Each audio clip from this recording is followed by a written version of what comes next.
साथियों, यदि आपको भी अपना मोबाइल फोन स्विच ऑफ रखना पड़ता है, स्विच ऑन करने से आप डरते हैं, बल्कि आपने अपना फोन नंबर ही बदल दिया है, घर वालों से कहा हुआ है कि कोई आए तो बोल देना कि मैं घर पर नहीं हूं, बल्कि आपका घर से बाहर निकलना ही दूभर हो गया है, इतना कर्जा है यदि आपके ऊपर, तो आपकी इसमें कोई गलती नहीं है। आपकी गलती होती, आपकी फाइनेंशियल प्लानिंग की गलती होती, तो शायद आप कभी पैसा कमाते ही नहीं, कभी आप अपने फील्ड के सिकंदर थे।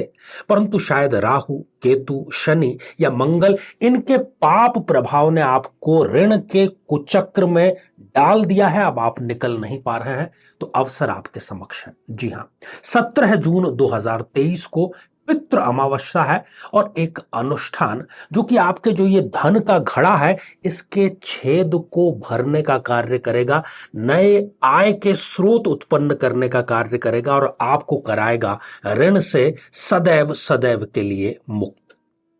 किसी की मुस्कुराहटों पे हो निसार, किसी का दर्द मिल सके तो ले उधार, किसी के वास्ते हो तेरे दिल में प्यार, जीना इसी का नाम है। साथियों, बड़ी ही खूबसूरत बात कही गई है और ये सिंह लग्न और सिंह राशि के जातक के लिए उसके स्वभाव में रहने जैसा है। वो राजा है, उसमें आत्म तत्व की प्रधानता होनी चाहिए।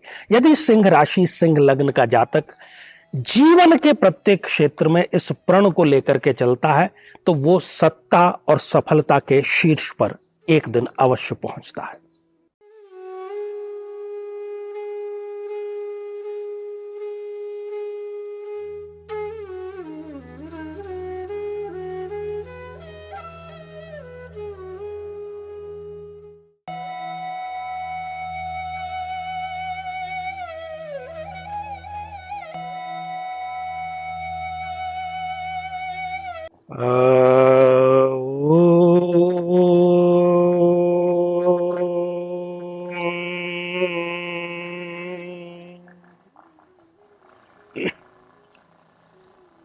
मेरे बहुत ही प्रिय और बेहद सम्मानित साथियों, हृदय की असीम गहराइयों से अभिनंदन, बहुत बहुत हार्दिक स्वागत।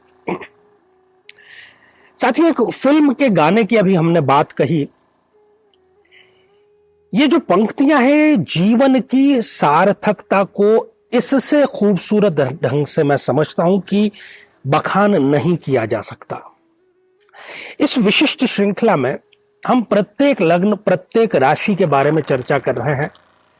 आपको मोटिवेशन के कई वीडियो देखने को मिल जाते हैं, आपको ज्योतिष के भी कई वीडियो देखने को मिल जाते हैं, परंतु यहां पर अब सबसे महत्वपूर्ण बिंदु यह है कि यदि आप जड़ों से जुड़े रहेंगे, आप किसी पेड़ पौधे को भी उठा करके देख लीजिए जो गमले में लगा हुआ है, और यदि धूप में उसको रख दिया जाए, अकाल पड़ जाए, वर्षा की कमी हो, तो वो जल्द ही अपने प्राण न्यौछावर करने की स्थिति में आ जाएगा। और इसके विपरीत यदि धरती पर कोई पौधा उगा हुआ है, चूंकि उसकी जो जड़ें हैं, उसका जो स्वभाव है वो जमीन से जुड़ा हुआ है, तो वो इतनी आसानी से टूटने वाला नहीं, इतनी आसानी से वो हार मानने वाला नहीं। तो ऐसे ही प्रत्येक लग्न और प्रत्येक राशि का अपना स्वभाव होता है।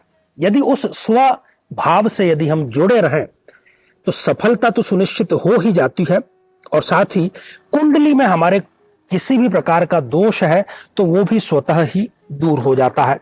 ये कोई केवल कोरा मोटिवेशनल, ये मत समझिए कि मैं आपको पॉइंट्स बतला रहा हूं।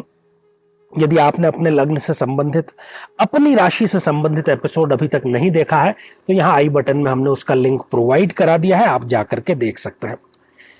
साथियों, एक जन्म पत्रिका के माध्यम से हम जानने का प्रयास करते हैं सिंह लग्न या सिंह राशि। सिंह लग्न की जो जन्म पत्रिका है वो 5 नंबर से प्रारंभ होती है। लग्न भाव में ही 5 नंबर का अंक लिखा हुआ है, तो हम कहते हैं कि ये सिंह लग्न की जन्म पत्रिका है। जन्म पत्रिका के किसी भी भाव में यदि 5 नंबर का अंक लिखा हुआ है और उसके साथ में चंद्रदेव विराजमान है, तो हम कहते हैं कि ये सिंह राशि की जन्म पत्रिका है। अब सिंह का क्या क्या स्वभाव है, उससे यदि व्यक्ति जुड़ा रहे तो उसके लिए जीवन जीना आसान हो जाता है। उसके लिए ठीक वैसा ही हो जाता है कि वो अपने धारा के साथ में बह रहा है, विपरीत नहीं। सबसे पहला बिंदु, जीवन में एक चीज गांठ बांध लें कि कभी भी अर्थात तो कभी भी आपको किसी की भी नकल नहीं करनी है। आमतौर पर लोग यही करते हैं, वो इस ढंग से बोल रहा है, उसका बोलना हमें अच्छा लगा, हम उसकी नकल करना प्रारंभ कर देते हैं। उसके कपड़े अच्छे लगे, इस ढंग से हम भी कपड़े पहनना प्रारंभ कर देते हैं।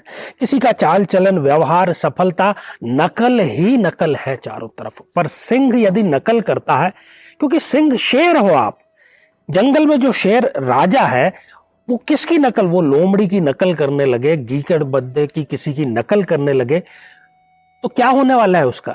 वो राजा राजा नहीं रह जाएगा, फिर कोई उसको राजा मानने को तैयार नहीं होगा। इसलिए जीवन में ये गांठ बांध ले कि आपको नकल किसी भी कीमत पर नहीं करना है, बल्कि आपको आपकी जो क्वालिटी है उसको ही आप संवर्धित और परिष्कृत करिए। आप जैसा बोलते हैं, जैसा चलते हैं, जैसा पहनते हैं, जो भी स्किल है उसको धीरे धीरे आप इंप्रोवाइज करके परिष्कृत और परिवर्धित करिए।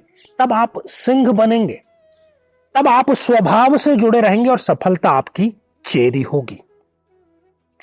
साथियों, दूसरा जो बिंदु है वो थोड़ा सा एक व्यवहारिक बिंदु है कि सूर्य जो है सिंह राशि के वो अधिपति हैं और हमारे इस ब्रह्मांड को भी, हमारी इस पृथ्वी को भी वो लगातार एनर्जी प्रदान करता है प्रत्यक्ष देव के रूप में। ज्योतिष में उनको पिता तुल्य माना गया है। तो जीवन में जब भी आपके स्वयं के पिता या पिता तुल्य जो व्यक्ति हैं उनसे सदैव आशीर्वाद लेते रहें, उनको कभी भी नाराज ना करें, उनका मार्गदर्शन प्राप्त करके ही जीवन में बड़े बड़े डिसीजन आप लें। उनको आप राजी रखेंगे तो सूर्य और आपके जो राशि ईश सदैव ही आप पर कृपा बरसाते रहेंगे। मैं आपसे ये वादा कर चला हूं इस श्रृंखला के स्टार्टिंग में ही कि ये प्रत्येक प्रकार के कुंडली के दोषों को शमन करने की व्यावहारिक प्रणाली है। साथियों, तीसरा जो बिंदु है वो ये है कि आप किसी न किसी प्रकार से सरकार से जुड़े। मैं ये नहीं कह रहा कि सरकारी नौकरी कर लें, राजनीति में आ जाएं, कोई जरूरी नहीं। ये तो प्रत्यक्ष तरीके हैं, कुछ अप्रत्यक्ष तरीके भी होते हैं। तो सरकार से जितना आप जुड़ाव रखेंगे उतना आपके लिए फायदेमंद है। सरकार के प्रति उदासीन ना रहें, आपको लाभ जरूर जरूर और जरूर मिलेगा। साथियों, चौथा जो बिंदु है वो, चूंकि सूर्यदेव स्वयं आत्म सम्मान और स्वाभिमान के कारक हैं, चाहे आपको कितने ही बड़े पद का लालच मिल जाए, कितनी ही बड़ी धनराशि का लालच मिल जाए, कितने ही बड़े कार्य का आपको लालच मिल जाए, अपने आत्मसम्मान अपना ही होता है, उसका नाम ही आत्मसम्मान है, स्वाभिमान, इससे कभी समझौता मत करिए। साथी, जीवन में कई बार ऐसे मौके मिलेंगे, पर यदि आप सिंह हैं तो उसको प्रमाणित भी कीजिए कि आप सिंह हैं, और सिंह कभी आत्मसम्मान से, स्वाभिमान से समझौता नहीं करता है। साथियों, अगला और पांचवा जो बिंदु है वो है अनुशासित रहना, अनुशासन। सूर्य को हम देखते हैं, कभी वो लेट हुआ आज तक? कभी नहीं। आप भी अपनी जो चर्या है, दिनचर्या या रात्रिचर्या, उसमें अनुशासित रहें। यदि आप अनुशासनहीनता करेंगे, फिर चाहे आपकी दशा कितनी ही अच्छी, कितनी ही श्रेष्ठ क्यों न चल रही हो, राशि ईश ही आपके नाराज होकर के आपकी इस पूरी दशा को नेस्ता नाबूद करने का कार्य करेंगे। इसलिए अनुशासित जरूर रहें। साथ ही छठा बिंदु है, राजा की एक बहुत बड़ी क्वालिटी होती है कि उसके जितने भी शागिर्द या दरबारी या मित्र होते हैं वो उनके बुरे समय में साथ में खड़ा रहता है। यदि आपके जो मित्र हैं, जिनको आप समझते हैं कि दिल से मेरे मित्र हैं, उनका जब भी बुरा समय आता है आप उनके साथ में कंधे से कंधा मिलाकर के खड़े रहिए, और यह अपेक्षा मत करिए कि आपका जब बुरा समय आएगा तब भी वो खड़े रहेंगे। नहीं, सिर्फ आप निष्काम भाव से करिए। ये सारे के सारे जो व्यवहारिक उपाय हैं अद्भुत है साथी। और एक सातवां और बड़ा ही प्रैक्टिकल उपाय जो सिंह को अपनाना ही चाहिए, क्योंकि उसका स्वभाव है, और यहां हम स्वभाव और जड़ों से जुड़ने की बात कर रहे हैं। अपने शत्रु को कभी मौका मत दीजिए। शत्रु को पूर्ण रूप से समूल नष्ट कर दीजिए आप। यही आपके लिए सबसे बड़ी जो सीख है, बहुत जरूरी है। यदि आप शत्रु पर दया करते हैं, करुणा करते हैं, ये सिंह के लिए नहीं, दूसरी राशियों में होता होगा, इसलिए इसको आप जरूर याद रखें। जीवन में किसी समस्या का सामना कर रहे हैं, जैसे कि शादी में देरी होना, पति पत्नी में मनमुटाव या तलाक तक की नौबत आ जाना, संतान का प्राप्त न हो पाना, नौकरी या धन प्राप्ति में बाधा आना, जीवन के प्रत्येक क्षेत्र में किसी न किसी प्रकार की बाधा आना। तो आज ही अपनी जन्म पत्रिका का संपूर्ण विश्लेषण करवाएं और पाएं समस्या से सदैव के लिए मुक्ति। तो साथियों, आगे भी ये श्रृंखला हमारी जारी रहेगी। आइए अब चलते हैं आज के हमारे कमेंट के चरण की तरफ। और पहला ही जो कमेंट है, अरुण बाला श्रीवास्तव जी ने लिखा है, जय श्री राम। तो अरुण जी, आशीर्वाद हृदय की असीम गहराइयों से। और अगला कमेंट रूपा दिवाकर इस आईडी से आया है कि मेरे पास कुंडली नहीं है। तो रूपा जी, कोई बात नहीं, प्रश्न कुंडली के माध्यम से भी समस्या का समाधान किया जा सकता है। अगला जो कमेंट है, ये जिस आईडी से आया है वो है वोकेबलरी लर्निंग। गुरुजी, औरतें कैसे 36 दिन तक लगातार कर सकती हैं? देखिए, लगातार नहीं कर सकती, उन दिनों को छोड़ करके फिर लगातार आप कर सकते हैं। तो साथियों, आज के लिए केवल इतना ही, और इसी मंगल कामना के साथ में कि आप सभी स्वस्थ, समृद्ध और शांतिपूर्वक जीवन व्यतीत करें। नमस्कार।